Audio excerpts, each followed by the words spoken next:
Précédemment, nous avons vu à travers les différents cas pratiques l'édition des différents journaux, le grand livre et la balance des comptes. Voyons maintenant la balance AG et l'échéancier.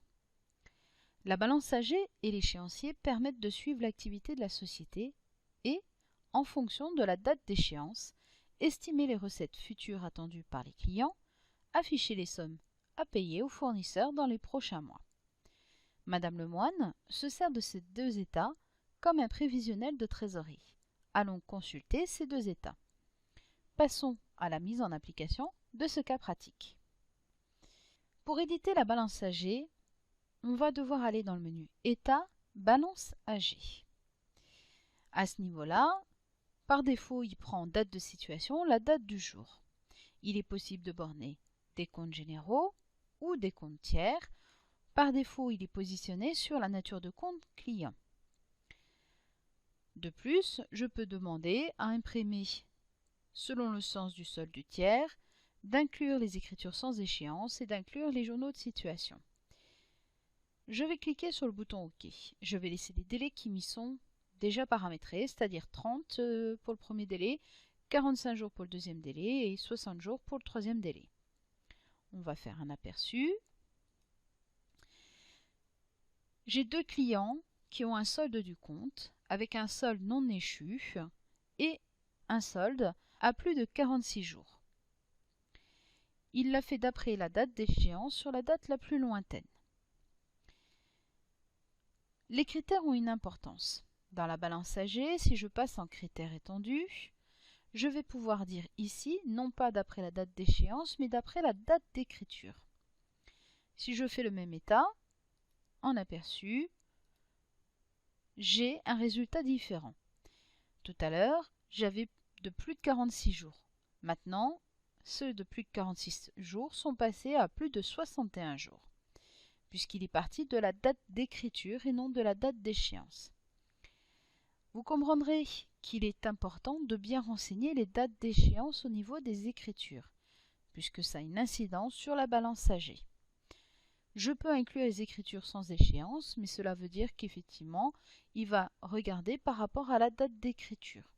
Le résultat ne sera pas le même. Je peux l'éditer, je peux l'exporter également sous Excel. Je peux enregistrer mes différents critères en allant dans le plus de critères, enregistrer le format. Ça, c'est la balance AG. Ensuite, on a l'échéancier. Dans le menu État, échéancier.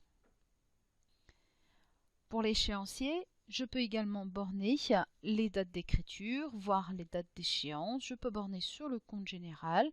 Par défaut, il est positionné sur le compte fournisseur. Le but, effectivement, c'est d'avoir un échéancier par rapport à mes fournisseurs. Et je vais laisser un classement par date d'échéance. Je peux inclure les écritures sans échéance, voire inclure les journaux de situation. On va laisser les paramètres tels quels et je vais cliquer sur OK. Il ressort mes écritures par date d'échéance, donc au 12 février pour le fournisseur emballage et au 10 mars pour le fournisseur AARA, acier et alu Rhône-Alpes. En fonction de mes critères, le résultat, comme pour la balance AG, sera différent. Si je passe en critères étendus, je vais pouvoir aller dans le plus de critères et demander par exemple ici les écritures lettrées. Je vais demander toutes. Comme ça, j'ai les écritures lettrées et non lettrées. Je vais cliquer sur imprimer. Et on constate effectivement que pour le fournisseur AARA, j'ai un résultat un petit peu différent. J'ai une écriture en plus, puisque j'avais l'écriture lettrée qui n'apparaissait plus.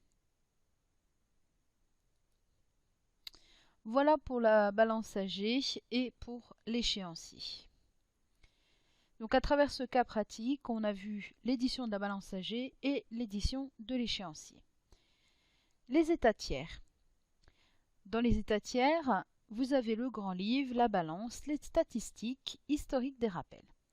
Madame Lemoine souhaite découvrir les états détaillant les comptes de tiers. Découvrons ensemble ces différents états. Passons à la mise en application de notre cas pratique. Au niveau du menu État, État tiers, on va retrouver les différents états. Grand livre des tiers, balance des tiers, le justificatif de solde, le rapport des délais de paiement, les statistiques, les historiques de rappel et les dossiers de recouvrement. On va démarrer par le grand livre des tiers. Le grand livre des tiers me permet d'avoir un état des tiers. Je vais prendre que les clients. Ici, c'est classé par client. On voit celles qui sont lettrées. J'ai bien mon grand livre. On n'est pas sur les comptes généraux, on est bien sur les comptes tiers. J'ai également la balance des tiers. Pareil que pour tout à l'heure, je peux passer en critères étendus en demandant du base, du développé, du 6 colonnes, 8 colonnes. Alors, on va laisser en 6 colonnes, en aperçu. Je peux avoir une différence entre ma balance des tiers et ma balance des comptes. Dans la balance des tiers, on va lire le type du tiers. Dans la balance des comptes, on va lire la nature du compte. Donc s'il y a une différence, cela voudrait dire que sur un journal, on a pu très bien, par exemple d'achat, utiliser un compte 411 ou un 404 avec un fournisseur. Ce qui fait que sur la balance des comptes généraux, on va avoir un résultat qui sera différent de la balance des tiers. Dans état des tiers, on a également le justificatif de solde à date. Pour rappel, ce justificatif de solde peut également être édité à partir du menu Traitement, Gestion des comptes tiers.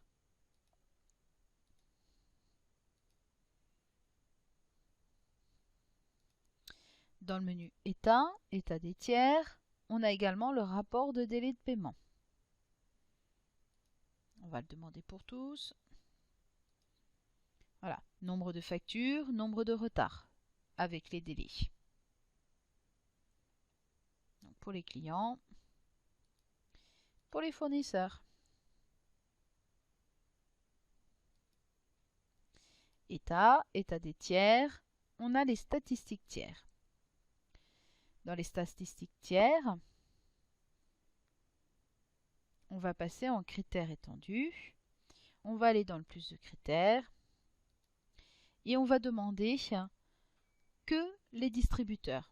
Si vous vous souvenez, on avait paramétré dans la fiche des tiers un champ statistique sur lequel on va pouvoir dire distributeur ou particulier. Donc je vais rajouter ce champ statistique en allant chercher tout simplement ici compte tiers, le fameux champ statistique. Donc au niveau de ma sélection, je prends type tiers qui est mon champ statistique, je mets distributeur à distributeur et je valide par entrée ou je clique sur le bouton enregistrer. Ma ligne apparaît en dernier. Si je fais imprimer, je dois voir que mes 3 distributeurs.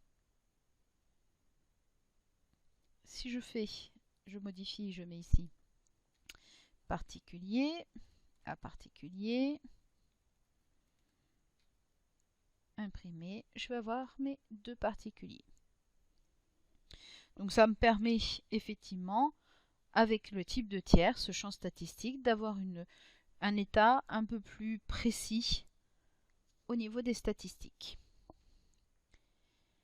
J'ai également dans le menu État, ici, la possibilité d'avoir les historiques de rappel.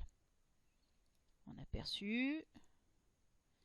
Donc on a bien nos 2 clients, Charlebois et Delorme, sur lesquels nous avons généré des relances, avec les frais d'impayés, les pénalités de retard et donc le solde de la relance. Avec ici, on voit bien que ça a été comptabilisé au niveau des frais et des pénalités. Et enfin, dans état des tiers, on a également les dossiers de recouvrement. Donc là, il ne va rien ressortir puisque je n'ai pas généré de dossier de recouvrement.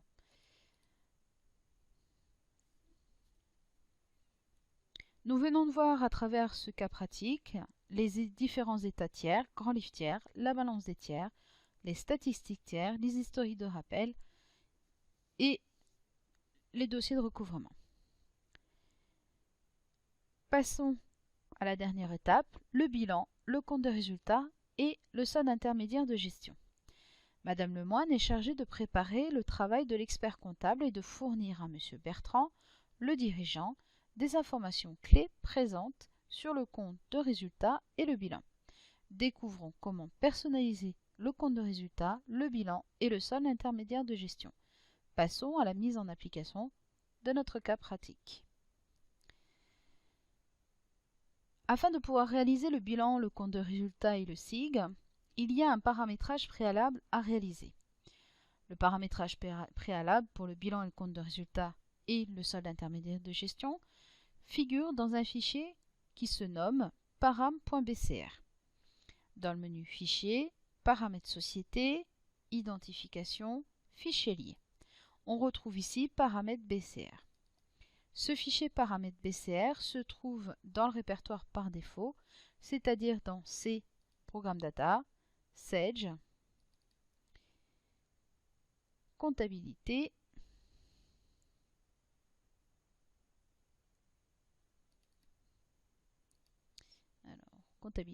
voilà, param BCR. Il est préférable de copier ce fichier dans un répertoire partagé sur le réseau afin que tout le monde ait les mêmes paramètres.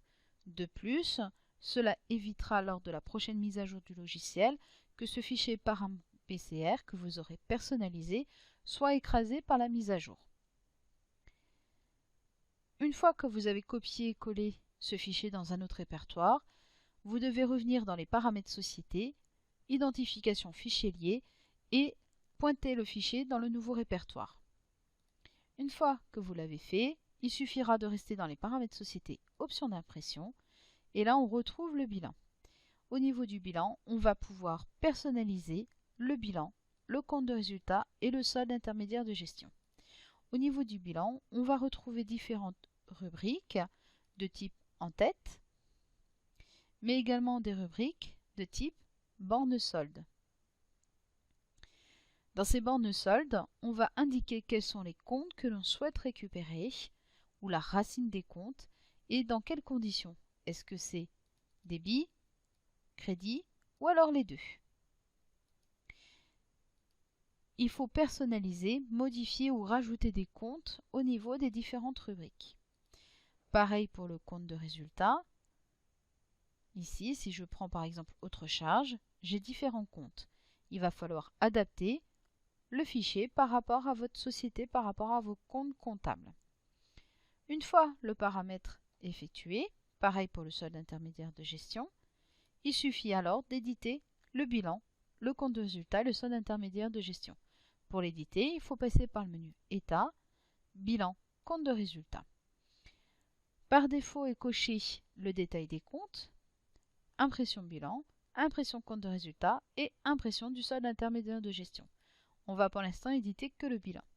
OK, sur l'année, en aperçu. C'est un état préparatoire sur lequel va figurer les différentes informations qu'il reprend au niveau des écritures. Pour les créances, on voit bien ici le 411 000, on voit la TVA déductible, on voit dans le divers la BNP, avec les totaux, donc ça c'est le bilan actif, on va passer au bilan passif, avec le résultat de l'exercice, et les fournisseurs, la TVA.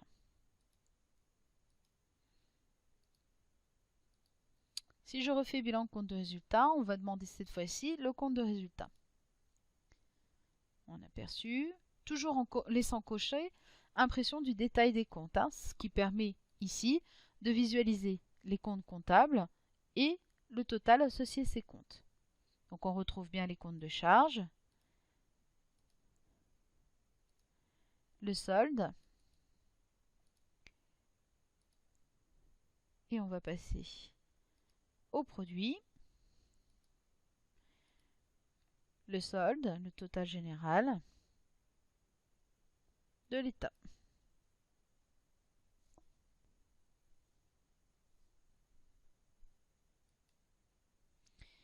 Si maintenant on refait la même chose, mais cette fois-ci avec le solde intermédiaire de gestion,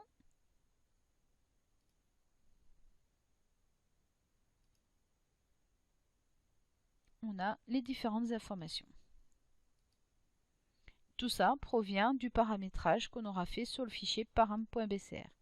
À partir du menu État, bilan, compte de résultats, il est également possible de modifier le paramétrage de ces états en cliquant sur le bouton Paramétrage. Il nous ouvre tout simplement l'option d'impression des paramètres société, bilan, et je vais pouvoir adapter ici, modifier les différents comptes. Donc c'est la même chose si j'étais passé par le menu Fichier, paramètres société, option d'impression, bilan. Nous venons de voir à travers ce cas pratique le paramétrage et l'édition du bilan, compte de résultats et le solde intermédiaire de gestion. Faisons une mini-synthèse de cette dernière formation à distance, éditer les états comptables. Nous avons vu dans un premier temps l'édition des journaux, avec la possibilité d'éditer les journaux, le journal centralisé et le journal général. Ensuite, nous avons vu le grand livre à partir du menu État, grand livre des comptes. On a vu qu'il y avait différents critères d'édition du grand livre des comptes, avec ou sans regroupement, avec écriture lettrée ou non lettrée. Ensuite, nous avons vu l'édition de la balance des comptes. On a vu également qu'on pouvait exporter la balance des comptes sous Excel. Puis nous avons abordé la balance AG et l'échéancier. Ensuite, nous avons vu les différents états tiers, donc c'est-à-dire le grand livre des tiers, la balance des tiers, les statistiques tiers, les historiques de rappel. Et enfin, nous avons terminé ce chapitre par le bilan, compte de résultats et le solde intermédiaire de gestion, avec le fameux fichier param.bcr qu'il faut paramétrer avant d'éditer les états. Merci à tous de votre attention et je vous attends pour les prochaines formations.